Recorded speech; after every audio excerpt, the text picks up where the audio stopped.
to the video version of my journal. I'm Stephanie Rivers. Come on into the conversation. I am multicasting on several platforms, so you could be watching on YouTube or LinkedIn or Facebook or Twitter. So, on whatever channel you're watching, whatever platform you're watching, we want to thank you for joining the conversation.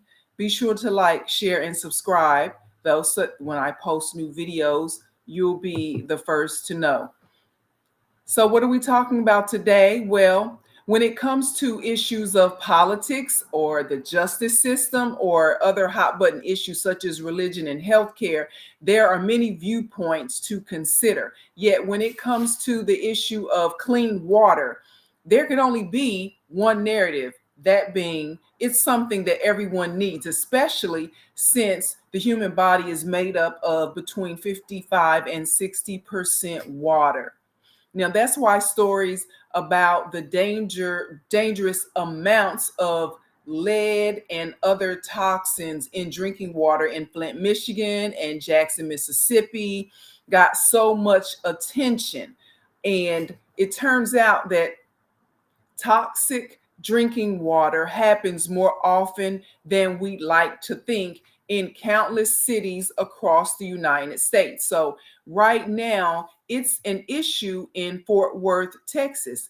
And Cecil Collier is an environmental contractor, and his company is working with Fort Worth officials to address their drinking water concerns before it gets any worse. And that's why Cecil Collier is our guest today. Welcome to the conversation, Cecil.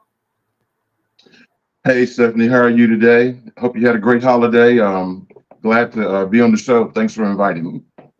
Thanks for being here, and I had a wonderful holiday as well. Are you from the Dallas-Fort Worth area?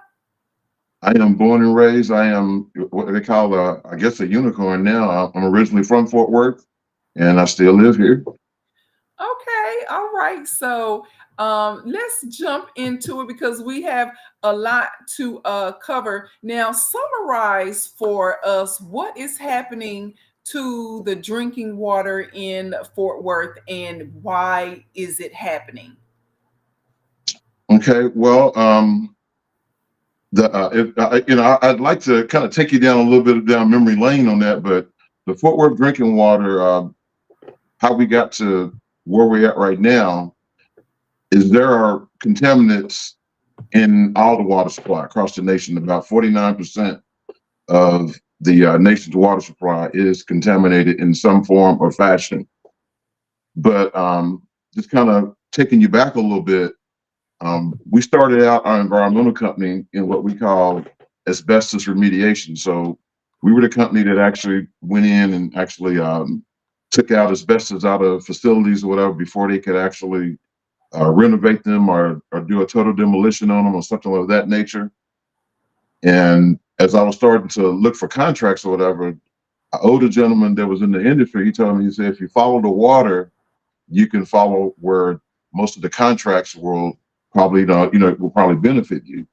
So I would be the guy that would actually show up to Tarrant Regional Water District board meetings and have people looking at me saying, why is he here? And it all started out first as just, hey, we're a small company. I'm trying to find out where did I pitch my tent to try to get more business. But then I started getting a water education and started figuring, started seeing how they actually handled our water supply in the region. As we got more involved in the asbestos field and actually doing removing mold and, lead-based paint and things of those natures, all those things require us having water involved to actually remove them. So I started getting more concerned about the water as well. So how we really got involved with the water contamination problem was, if you noticed on your television when you're looking at programming or whatever, you always used to see the commercials probably about 10 years ago, up until maybe 5 years ago. You would see, the mesothelioma commercials. If you got anybody that's, had mesothelioma and you're looking for a class action suit, call this lawyer, that lawyer, or whatever. That was what they were chasing around during that time period to actually do these these class action suits. But some things kind of happened. A look fast forward and probably about like right before COVID, they kind of started changing their tunes. The attorneys did, and they started asking if you've been around Camp Lejeune, which is a military base up in North Carolina. If you've been around there during a certain period of time, we'd like you to get in contact with it because you may be affected by, some water pollution that's gotten to the system that's causing, some type of defect or disease or whatever. Yes, Well, as a matter of fact, sorry to interrupt, my father was based mhm. at Camp Lejeune during those times that they mentioned. And so my family was one of those families that tried to reach out to an attorney or whoever, the 800 number that they put up. So I'm aware of what you're talking about. So that right there really led us to, kind of where we're at now. But then in our communities, especially Flint, Michigan, or anywhere around the Lake Michigan or whatever, Detroit area or anywhere around there, once Flint hit the news and we started having the contaminated water problems and the water shortage problems that were up there, it put a magnifying glass on it, and people still kind of downplayed it because, hey, it's Flint, Michigan, it's in a marginalized neighborhood, and we can kind of make this go away. Well, it didn't go away. As a matter of fact, a lot of those communities up there, because of manufacturing and the chemicals that they've been using, it became a big problem. It's still a big problem up there, and they're getting uncovered now, and now they're having to do something about it. Slowly but quietly. But then there came a little town of Jackson, Mississippi, and we all know how that went down. With all the water problems that they had pre-COVID, during COVID, and actually being able to, with Dion being there, Jackson State, Coach Prime being there, and actually them having to live through that and be part of that, it kind of put an eye on what was going on in Jackson. Jackson still has problems with their water right now, and they're trying to figure out what they need to do about it still. And they've been putting a Band-Aid on that, but they're trying to make that story go away. It's not going to go away.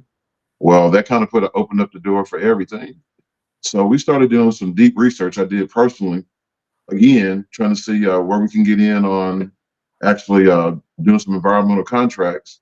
And they come to find out that, man, just in Texas alone, there's probably over 100 military installations of some type that have, some of them have even closed, that have contaminated water problems on them. But the biggest one being what we call a chemical called PFAS or PFOS, which is what they call the forever mineral or the forever water problem, because it's a mineral, you can't get rid of it. You can only, clear it and go dispose of it somewhere.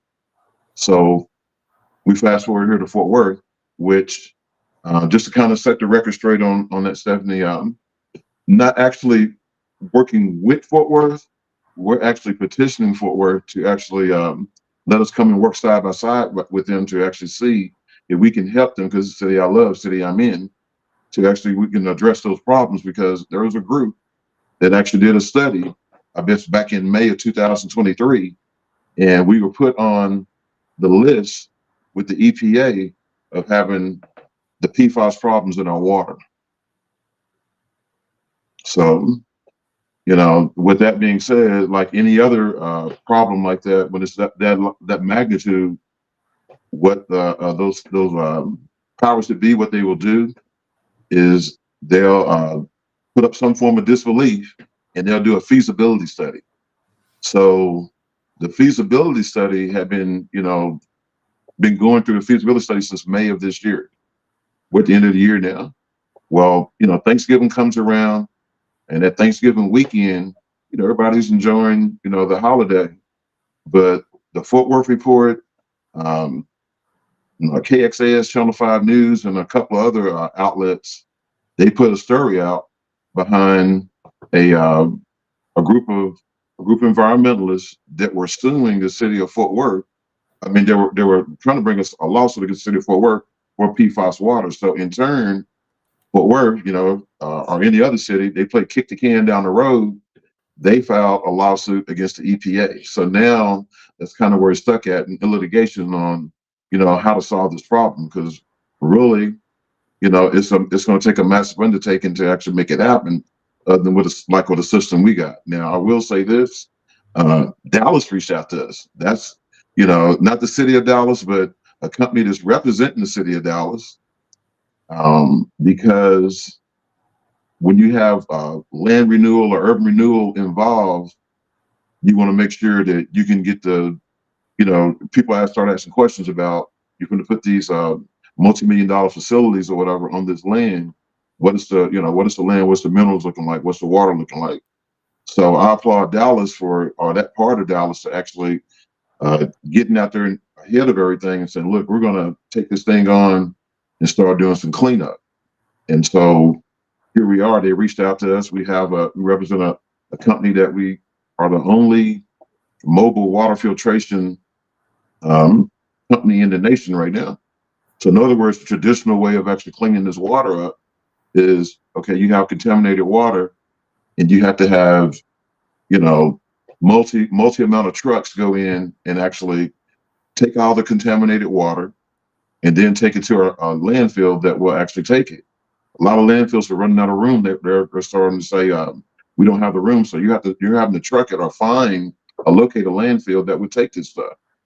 Well, we've had a solution now that where we can actually go in and save those cities that have these type of problems 80 to 90% on their ticket price, because we actually go in, we clean the water on the spot, and what's left is maybe about 10, sometimes 20% of the contaminated water, and we got landfills that are ready to work with us. So that's where we're at now, and that cleanup is actually started in Dallas. Fort Worth, we're waiting on them to step to the plate and actually give us that meeting that we want to help them, because this is the city I love. So then let me just to clarify. So the issue with drinking water is that municipalities are, in an effort to treat it so that it is what better to be better absorbed, they put a mineral in it, and now the mineral has become so it's become too much for the human body, or like what is the problem with, why don't people just take the natural resource that is water, that I'm sure God made palatable, that God made absorbable in our bodies? Why don't we just drink it like it is? Why does it have to be treated with a certain mineral that is now causing an issue? Well, that's just it. The only chemicals that have been added to water that at a facility or whatever has been maybe fluoride, that type of deal. But all the water that comes to a treatment facility, it's all the water that's coming from across that city, town, or geographical area to that treatment facility. And that's a lot of the what they call forever chemicals, or even whatever those dangerous chemicals may be, a lot of them are coming from manufacturing facilities. And these manufacturing facilities, there's so many of them that they haven't been regulated in over years, that when they get called out finally, when somebody finally can get enough evidence to either blow a whistle or actually get a concern to where, you're starting to see studies happen where 5, 10 years down the line, people are starting to have problems in that area and they're starting to shout out, then that's when there's a spotlight put on that area and saying, we got to do something about the water. But all the water's contaminated coming to the treatment facility, to a degree. And they have things in there that will actually clean that water on that site.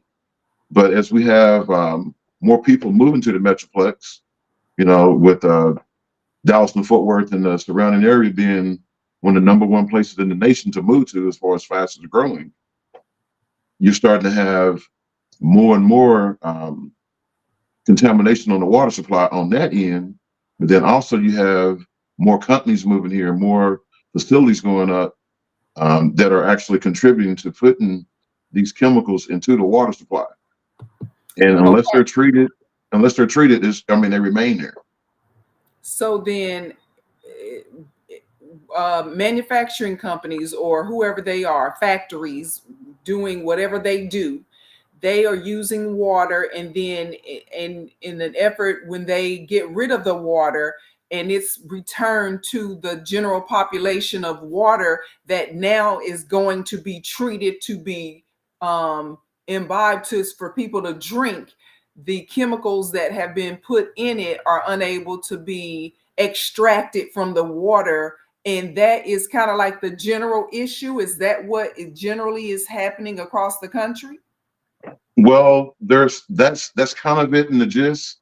The water can be treated up to a point once, once there's a known amount of whatever that chemical that's in there. I mean, it's not all what we call the PFAS and the PFOS water.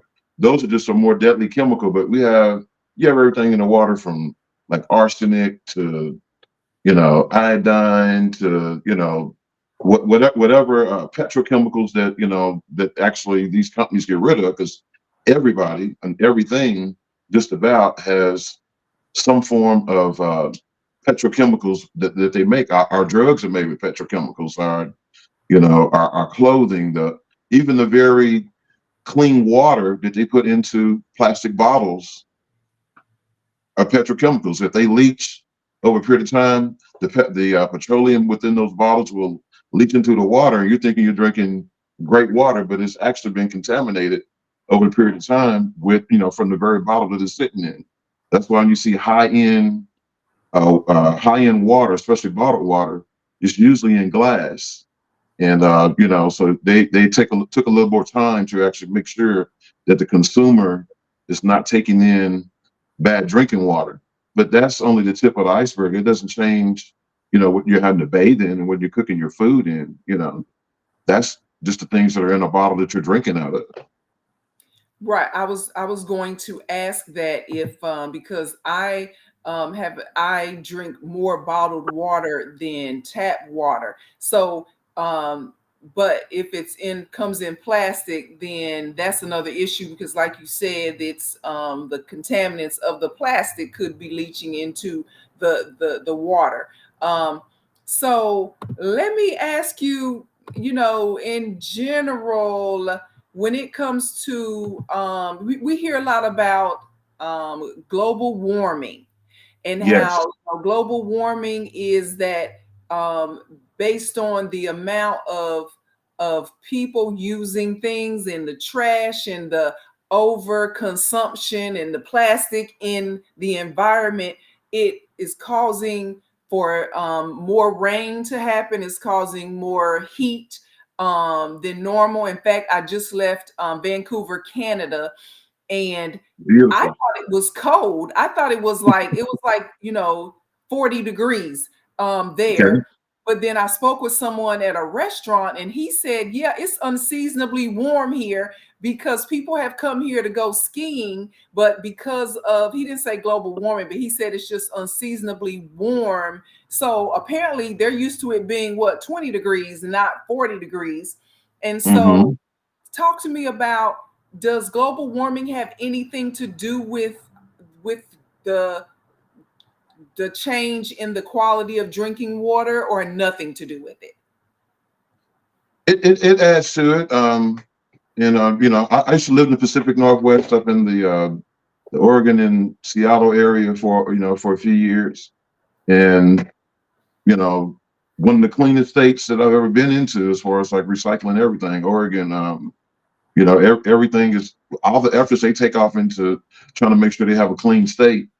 You still, because of the weather patterns now, and then droughts and other things, there you're actually are seeing a change in the water pattern. So people in a modernized society, or urban city, they still have to use the restroom, or wash cars, or do whatever you do with water.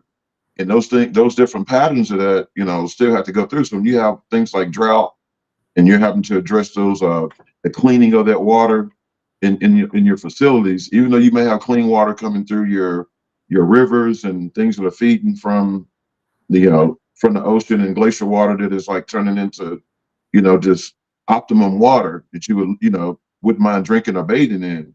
By the time it hits an urban area, all those things that add to an urban area, we're stuck to live with if that city or municipality doesn't take time and actually put that into their environmental protection plan for the people.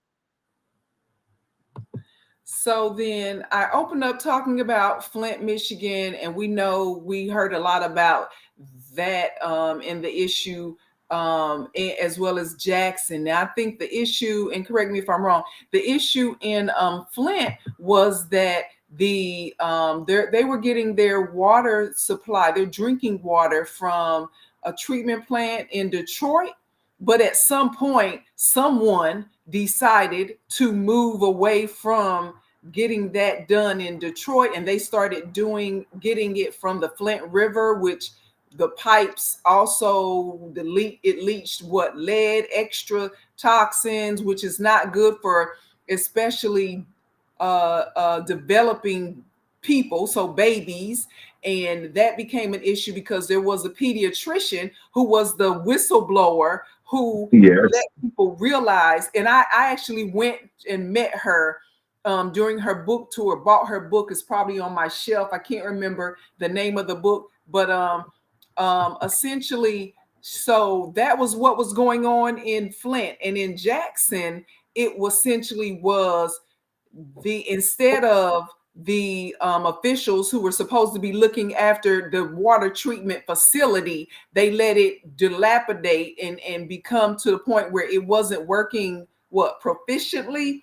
And so Absolutely. it wasn't cleaning the water, or nobody was taking care of what was going on because they were too busy giving the money to people like, celebrities for doing nothing, allegedly. So is that kind of what was going on? It's kind of like you have people who are supposed to be in charge of doing these things and making sure things are done right. You elect politicians to represent your position and your what is in your best interest, and then they end up selling out, or they end up not paying attention, or they end up, it's like, what can we do? So I know I said a lot in that, but let's go back to. No, I feel you on all of that. Um, First of all, let's take the politician or whatever. Even some of our most trustworthy politicians that we feel at the time that we elect them, they may very well mean to do well when they get ready to go into that office or that machine of government that they're going to really step off into. But nobody actually tells them, a lot of them, that you're getting ready to become a policymaker, but you're also from the area to become a fundraiser. But you got to have money to be in this office. So the companies and other lawbreakers or whatever, just put it like that, are people that don't mean well on taking care of our planet Earth around here. They put money off into that machine, and they send lobbyists to wherever they need to be at, on the local level, state level, federal level, to actually either curtail those laws from, those bills and policies from coming into law, or write stuff around them that actually show their point of view of as to why there needs to be no changes done. And so the can's been kicked down the road so much that now by the time someone actually gets a stronghold in being able to pass a policy and make it into law, we're stuck with maybe 10, 20, 30, sometimes even 40 years of a company or two, or whatever that number may be, actually putting contaminated water into our water supply. And so now we're stuck with years and years of that. Now on the pipe infrastructure, we know what that looks like. You know, God bless whoever administration can get off in there, that actually can get some laws passed and get some infrastructure bills passed to where we can start addressing those pipe systems. Because we really take a deep dive and start looking at the pipe infrastructures and the delivery systems for our water supply and other things. It's a mess. I mean, you have pipes there that have been made of lead and have been, some of them rusted out. Some have been there for years. There's been some studies where they've even had uh, they had wood pipes from way back when that were still in play. And then you take a city, just come home. You take a city, I think it's what Wilmer or is it Hutchins that actually had to where people had to actually get water rationed to clean water to get rationed them because they didn't have a proper water delivery system over there, in the marginalized neighborhood. So it hits home as well. So these things right here, they're not new, and the fight is not new. It's just that now we know more of it and what it can do, and it's becoming a bit on a larger scale because our population is growing. So we know that President Joe Biden a couple of years ago passed the an $1 billion infrastructure bill. Is it something that cities, municipalities should look into to see what part of that bill they can incorporate or use? Because that's the first thing that when you come to a body, whether it's a city council or county commissioners or whatever they call themselves, then it Hmm. becomes, well, we don't have that in the budget. They have millions of dollars to do this other stuff, but the roads looking a mess, the pipes looking a mess. So is that maybe something that if somebody's listening and they are part of a governing body that has the authority to make a decision, they should maybe look into the um, infrastructure bill to see what might be available to them? It's most definitely a thing to look out into. When the ARPA funds came down, along with the infrastructure bill coming behind it, I just knew that these were going to be some of the things that were going to be brought to the table. But many of your large cities, especially like the Dallas Fort Worth region, a lot more attention was paid to roads and bridges. Because we got again, we got so many people here, and we're still creatures of habit. We're going to complain about what we really can see, and the congestion on the roads, whatever. Got they went out first to actually get the infrastructure right, in stating that we need to have more aesthetic looking facilities and some whatever. And I get that part, but the part of addressing the water part of that is not a problem until somebody brings it to the forefront, and they have the evidence of this study that this side of town or a region or a certain amount of people in this neighborhood are starting to have more cancer causing problems in that area, or more health problems, or sores and stuff like that are popping up on and lesions popping up on people's body, and they can't figure out what happened. And the common denominator may be the water. There's a study that came out where the water was so bad with PFAS. I'm trying to think of where the name of the city was at in that region, but it started to where all the fish and everything upstream were dying and coming up with PFAS on them, to the point to where that part of the town, the lower part of the town, they didn't alert them as what was happening. So these people started losing cattle, and they were wondering what was happening. Where'd that come from? And it was coming from the water supply. And they knew about it upstream because of the manufacturing facility, shut the facility down, but didn't warn the people downstream that this bad water was coming their way, and this is one of the reasons why they were experiencing these type of problems, until it started affecting their livelihood, their livestock or whatever. So the people didn't come into play of being a matter. And you know what else that I've noticed, and you probably being an environmental contractor, is that you mentioned that like urban sprawl, like every piece of land, someone wants to claim it and build a 5-story, 10-story apartment complex on it, and they don't pay attention to what they don't see, which is the water pipes and the gas pipes and all the underneath Yes, ground things yes. that need attention.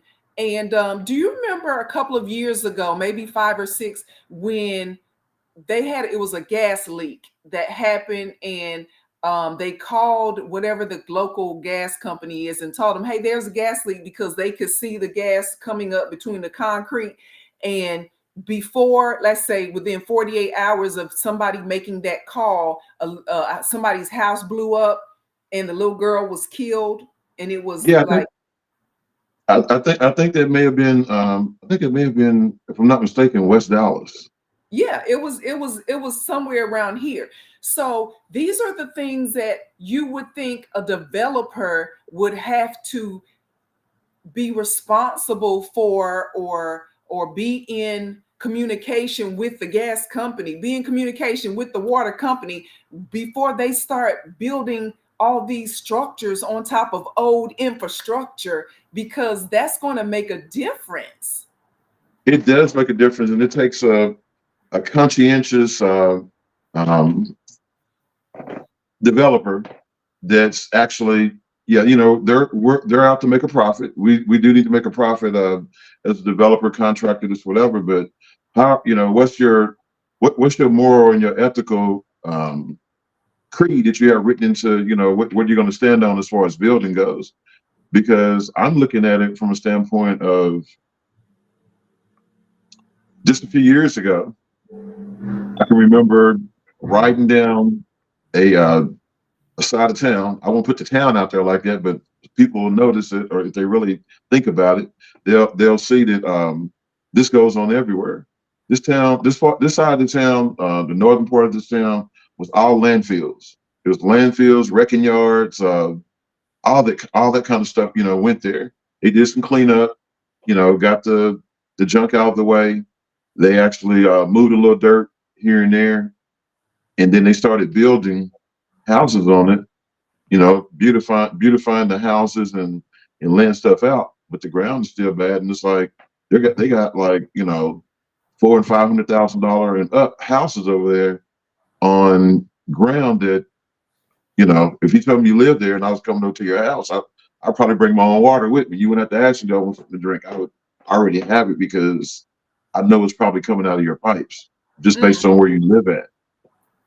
And yeah. you know, so I think that's not. I think it's not fair even to the people that can afford that much house or that type of house. Being told that everything is good over there because they actually moved to that side of town. Just like I think it's unfair to the people that live in marginalized communities, and you're actually redirecting. You know, you get these monies in from, you know, from the government, and you take it upon yourself, local municipalities or whatever, that you're going to actually start on this side of town and put the pipes over here before you go build the pipes over on the other side. You run out of money and you say, okay, well, we're going to wait till they appropriate some more money and we'll come to your side of town. And that could be, you know, 10, 20 years before they even get to that project over there, because it's like they're, you know, we're in a crapshoot on who's going to get these facilities. So now you have people crying out, you know, whoever screams the loudest or writes the biggest check or actually know about these things happening, they get the, you know, the best part of the facility. It goes on all the time.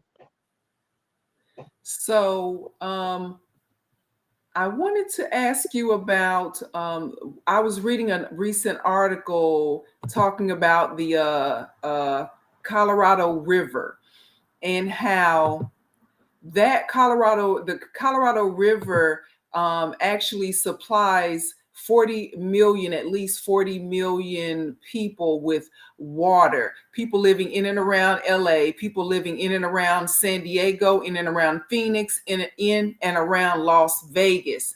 And how the water is also being used for farming, and just a bunch of different things, including taking, and then of course that water is used for golf courses, it's used for lawn care.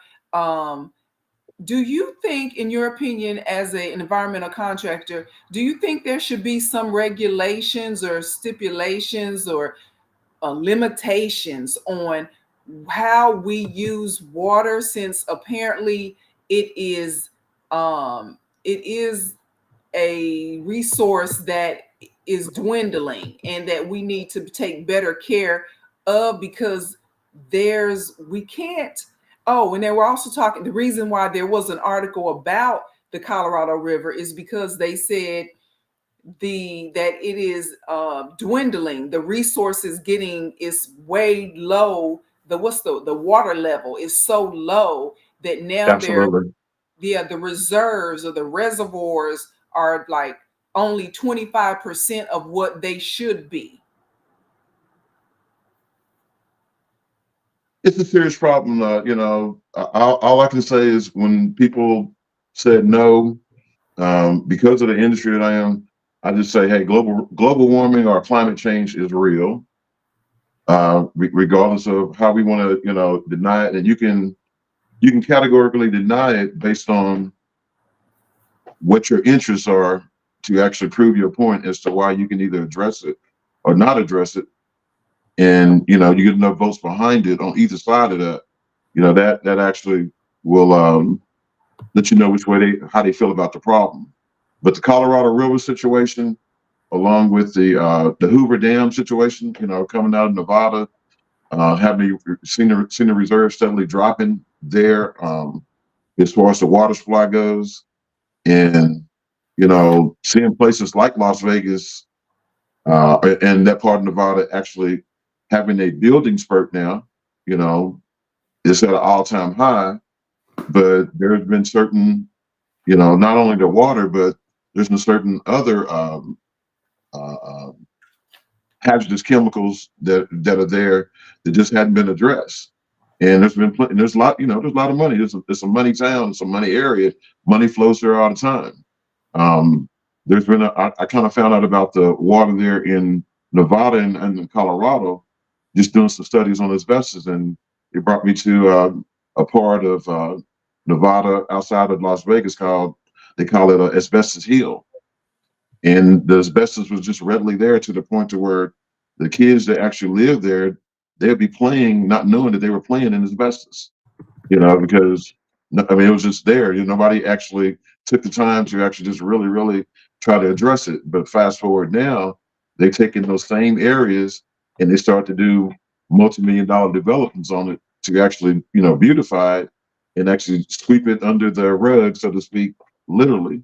Same thing with the Colorado. I mean, we have environmentalists that have been warning us all the time about the Colorado River and the different climate changes and the water patterns, that the way the rivers are flowing, to the point to where, I will say this, coming home, um, Fort Worth knew they were going to have to do something about the way our water is being delivered, because it's coming from upstream for us as well. So they did finally manage to get the money appropriated to build the 5 bridges that they need to have in Fort Worth, so they can actually redirect the Trinity River that flows between Dallas and Fort Worth, so we can have it flow in more abundance and be able to address our water flow problem. But at the same time, we got the water flow problem, but I don't think we've actually really, really took a deep dive on addressing the water contamination problem.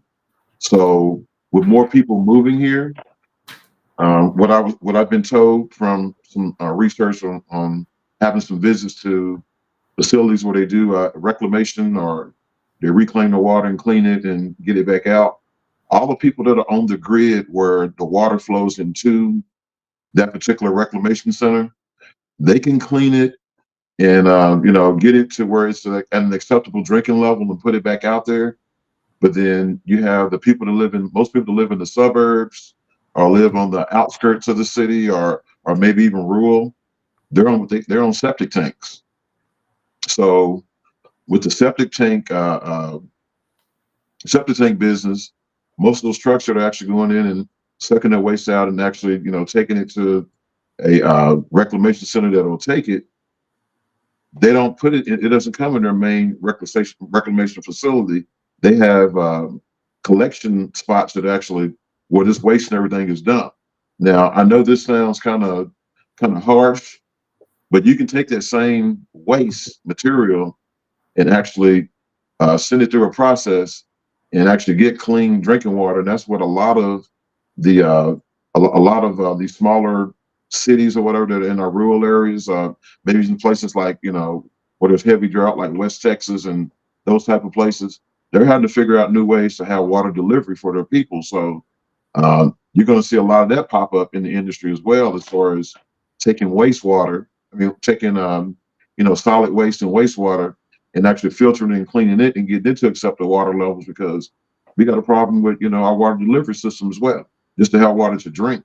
So yeah, so it's like that's a thing that's been on the table, and I see my heart goes out for all the development that's happening in front of Colorado, especially from West Texas coming this way, but not really addressing the drought situation on a heavy level to go along with the development that's coming out there, because we got a boom of oil and gas and natural resources out in West Texas, where some of that money could be allocated for actually making sure that they have the clean water and facilities and everything else they're going to have to need in the years to come. So, Cecil, tell us, what is the name of your company, and what drew you to this industry?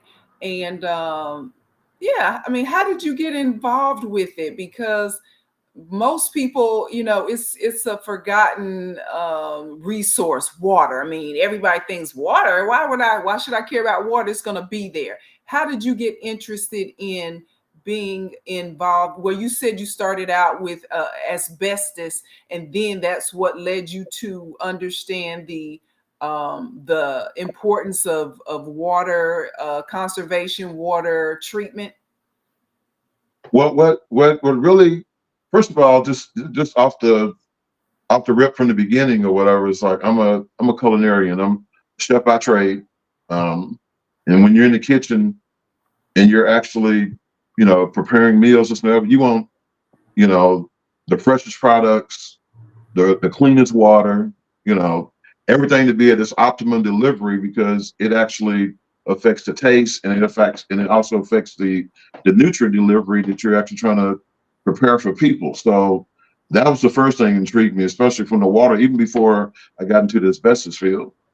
But then once I found out, from an environmental standpoint, that I can, be of service with this asbestos field, it just became a natural of actually saying, okay, well, this is something I can live with from a construction and industrial industry standpoint. The water part came a little bit further because, we just came off of Christmas break, and when you're, I'm a grandfather. I'm a grand godfather. I got a grand godson.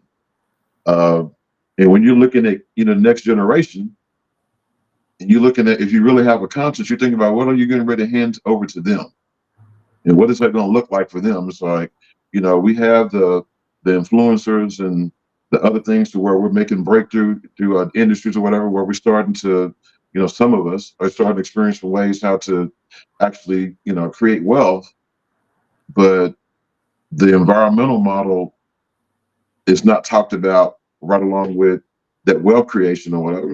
And so I think one of the biggest industries, if you mesh both of them together, I think that's going to be the boom of the future. Is how do we go back and start beginning trying to heal, planet Earth. Mother Earth she's tired. She's giving us drought. She's giving us changing weather patterns. She's like saying, I see your movements in the cities that you're living in is crowded, and some places and other places, you just don't care. You got industries that are saying, okay, let me get past these regulations, and we'll worry about dealing with. I mean, we'll live with the fine, and just live with that, rather than trying to fix the problem. And so we're at a time right now to where that really should start to matter, um, because the deterioration from our neglect or whatever is catching up with us faster than us trying to address the problem. There's a lot of feasibility studies out there, some are everywhere. Feasibility studies are, to me, are we got to have them, but I think that as soon as that feasibility study is done, we need to immediately address the problem with some action. I've seen companies that are out there, big environmental companies that are actually they've been commissioned by by the government, by large corporations that say they want to get it right, this and that, whatever, and they'll pay to get these feasibility studies done, which that's the money game for those people that are on that side of the business. But then the solution part is, okay, we got the study, we know it's there. Then what we're going to do about it sometimes never comes, never happens. It's just a study. And so somebody got paid for the study, but the job didn't get done to actually correct the problem.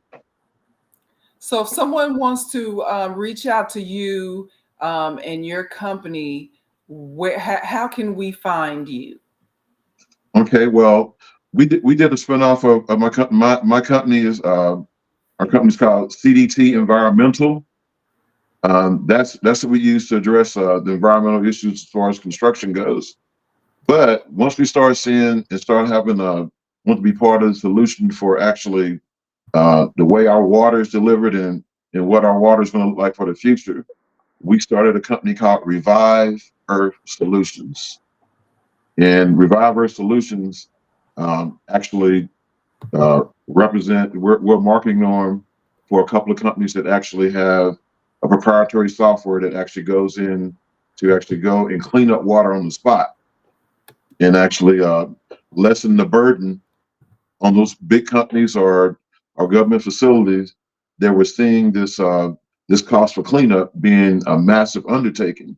So we've managed with our system to actually go out there and be able to save them, like I said, 80 to 90% on their cost, because that water that contaminated water has to be taken somewhere.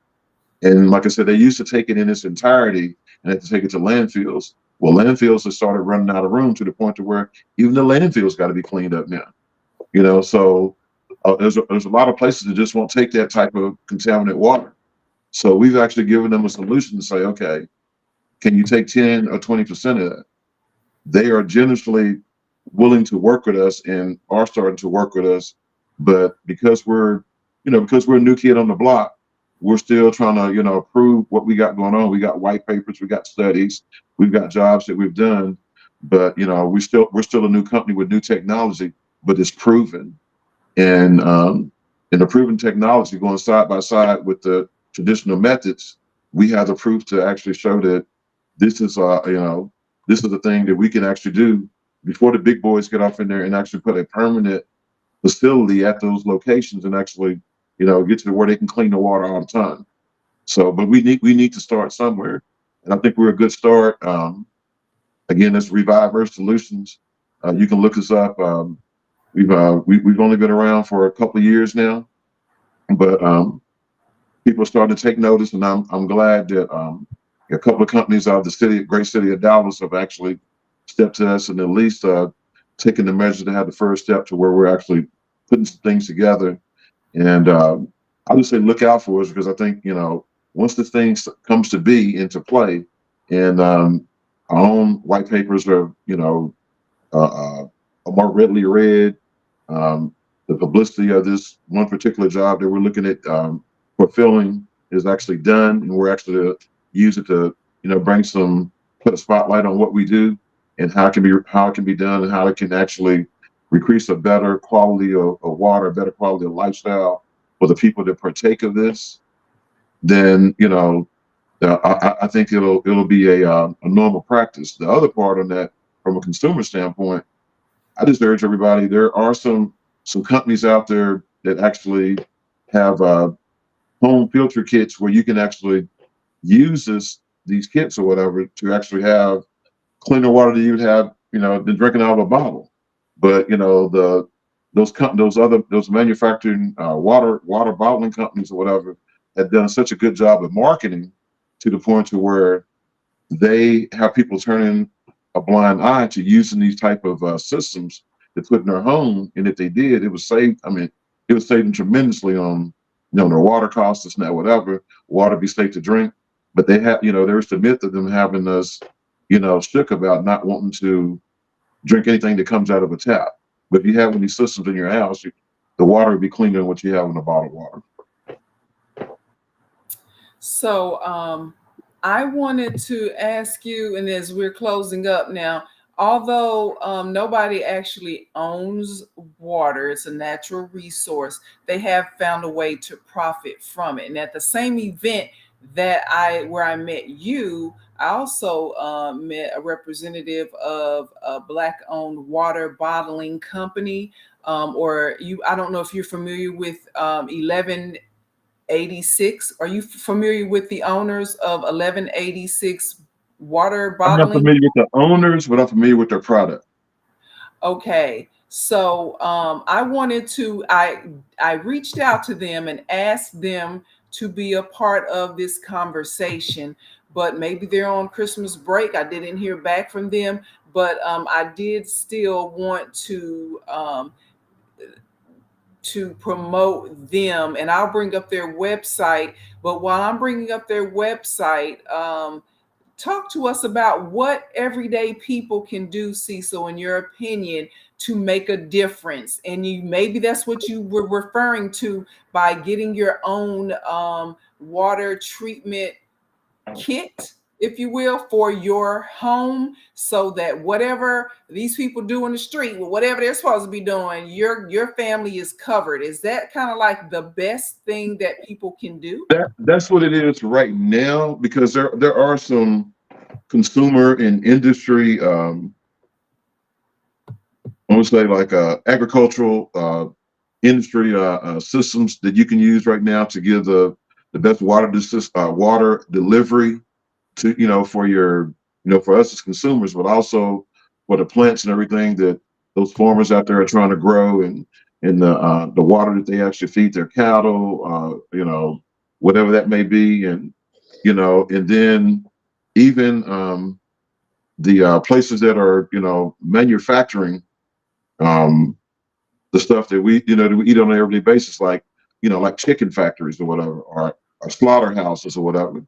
Um, we can start places like there to ask those people that we actually elect in the office or whatever, you know, uh, what can we do to get some type of report, in place for to see, what's the greatest factor, the same way we do with eating establishments. When, when the health department comes out and gives a certain restaurant a grade of this and that, whatever, I think that could be done for anything that has a delivery that of us from a consumer standpoint is going to go in our mouth, on our bodies, that type of thing.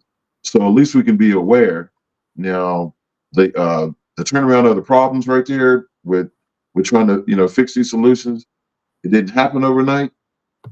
Fortunately, I mean, unfortunately, it's not going to resolve itself overnight, but I think it's becoming more mainstream as to what's happening. And so, what we've done as a company, we really started hammering hard on actually trying to address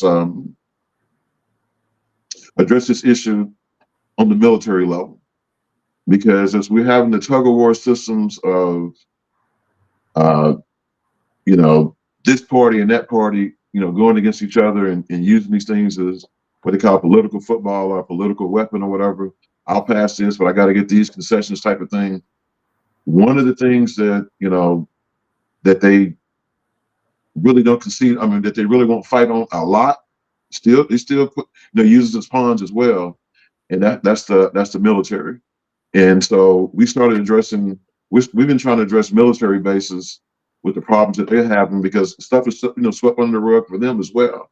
But as it's coming out there, nobody wants to be the one that's, as far as party, person, whatever, that's being called out and responsible for, our troops actually, becoming sick because we didn't actually, fix the water on the army post level or on a base or whatever, when we could have, now that there's, ways to do that. So as these things are getting to be more attention, not on our part, we're actually following, on the reports that have already been out there. And we're trying to say, okay, you got these reports, they're showing to do this and that, whatever. You may not have had a solution at the time. Now we have a solution for you. It's just to, give us a chance to show what we can do. And we're getting good talks back from those people. So I'm hopeful on that right there. I'm hopeful for, everybody else's kids, my grandkids, my, kids that are out there. When we hand this over to them, 20, 30 years from now, that the conversation is talking about, they have a cleanup conversation in in their everyday conversation. Right along with everything else they talk about. The way they drink water, the way we take care of ourselves, the way we walk. What we wash in, what we, you know, that's just part of the norm or the practice. So that's what I'm hopeful for. Those are some of the things that are out there, and there are those states and cities that are more greener, as they say, where they pass more environmentally friendly laws and practices that the whole city and state follows, and they actually levy heavy fines on the other side to those would-be lawbreakers, the policy breakers, to actually you know either tell them to go find somewhere else to do it, or clean up their act, and that's what it's going to take. So again, I wanted to implore, I wanted to encourage people to go to 1186.com. I was showing you their website because, as you were saying, Cecil, it's better if you don't have your water treatment situation at your home. And some people, or even if you're at work, they deliver water to in the big water bottles, or if you purchase water. This is 1186.com, a water company. They bottle water from a natural spring, and Hmm. appears to be plastic but bottles, but maybe you could get it in glass bottles. But at any rate, support this company. I don't Absolutely. know them specifically, and I'm not. This is not a paid endorsement. I just, based on the information that I've gathered, I plan to support this company because, again, I do drink bottled water. I do Um, too. and you know what? There are locations across the country where they distribute their water. So it could be you don't have to go to the website and order directly, or you might be able to go up the street from where you live and get the product as well. So be sure to look into that. And so yeah, it's, as time goes on, we realize that we have to take care of the natural resources, because just because they're natural doesn't mean, especially depending on how many people are using the resource, it could deplete faster. And I was looking at something, it was some type of show where the storyline was that the air that we breathe wasn't even viable for the people who were living there. They had to wear, oxygen masks, and you had to put Absolutely. the filter on your mask. And then it became a question of have and have nots. Do you have the money and the extra filters so that you can breathe and live, or you couldn't? And so that was the storyline of this show. So I Well, don't know. I want to applaud the company that you talk about, because this is what I get from them. They're a small company, and Uh-huh. so with that, that's a plus, because the water that that they actually put out there, it's not standing on the shelf for a long time. So the water that they actually deliver to wherever their locations at, and the people that are buying it, they're getting it as fresh as they can get it from that particular company. It's the larger companies that actually, put water out there, and it's in a warehouse, and it's been there for like 3, 4, 5, 6 months waiting to be delivered. And by the time it gets to you, the consumer or whatever, it could be, just that amount of time before you actually are consuming it, and you're thinking like, hey, I got a heck of a product, because it's in a bottle. But that company right there, what was it, 1186? Yes, Um, 1186. okay, yeah, with them, like I said, they have a smaller base, so you're gonna get the best product that they have available, coming out of their spring wells, or whatever, because you know to be a lean and and small company to be able to deliver like that, you don't want a lot of stuff on your shelves or whatever. You want it moving as quick as you can get it out. And I've seen their model, and yes, I'll roll with them for sure and make sure I pass their information around.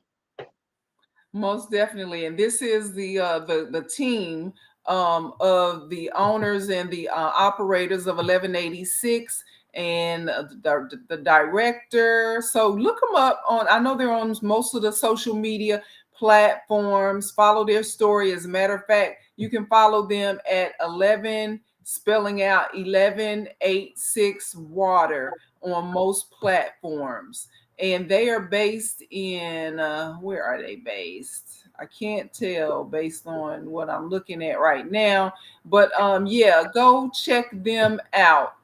Well, Stephanie, the So way the same way we actually, and this is the plug for my people. So this is a plug for my people. The same way when we go off into a club and we ask, do you have, do you have this certain type of cognac or this certain type of wine, that we may be the proprietors of or whatever. I think it's a good marketing ploy if we actually, you know, request 1186 when we go to establishment, especially one that's owned by us and actually that we frequent, so they can actually get them on the shelves and get it to our table. And, so it becomes part of our conversation as well. People walk by, oh, you on that 1186, huh? So, I think that's a great way for us to help each other and to bring awareness to the conversation. I agree. I think for a Did I moment lose we you? lost. I think for a moment we lost the connection. I'm trying to get us back. Let's see.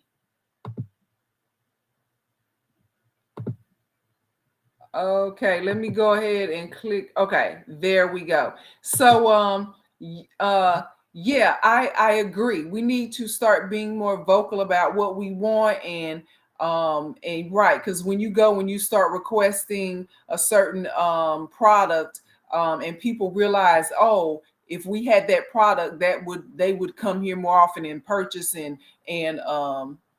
patronize us, then they would be more likely to put it in stock. So I agree. I don't know what their marketing plan is, but that Mhm. is a good word of mouth marketing plan. So maybe we might hook up with them and start working with them on something Well, like that. well, my sister, I want to applaud what you do. I mean, I know, and I know people that know what you do, but I want to tell the world on the show exactly what I see, in the future for you and I being able to work together. A lot of times with this field that we're in or whatever, we need to have geographical areas, man, to where we can, get those aerial views as to what's happening. And I think to see a person of color, especially a woman of color, actually with drone pilots and ready to go and actually aid in that manner is awesome. And I can't wait to get a project where we get a chance to work together. Well, and I appreciate you bringing that up, because that's a part of what happened. Was we were at an event where my company TCB Drones donated $1,000 to Fly Girls Academy. It's a, a, a girls organization that helps them to develop their talent, their speaking, public speaking, and their skills. And so you were there, and I was there to present them with the $1,000 donation.